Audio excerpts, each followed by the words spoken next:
Hello guys, naata karon sa atong part 3 sa ato ang video aning amaya. So, mao na to no, gikan sa part 2 padulong tag part 3 kanina baktas-baktas ko kana. Ikaw lang gani isa nagbaktas-baktas ka, wala man kay kauban. So ako wala man koy kauban ani.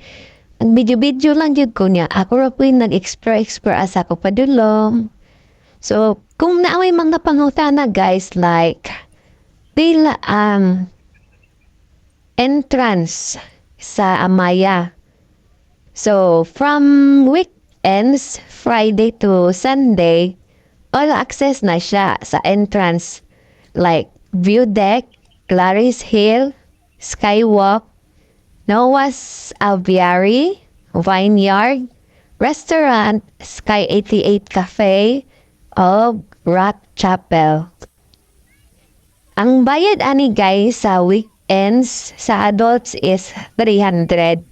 Tapos kung sa bata, senior o PWD, 240. Ayun na. Kung all access entrance, Monday to Thursday, ang adults is 250 and then sa kids, senior o PWD is 200. Ang Azul Infinity Pool entrance fee, ang sa adults is 250 and then sa kids, sa senior and PWD is 200. So, maulan niya ato ang part 3. Dagang salamat sa pagtanaw. Watch out for the next video. Thank you.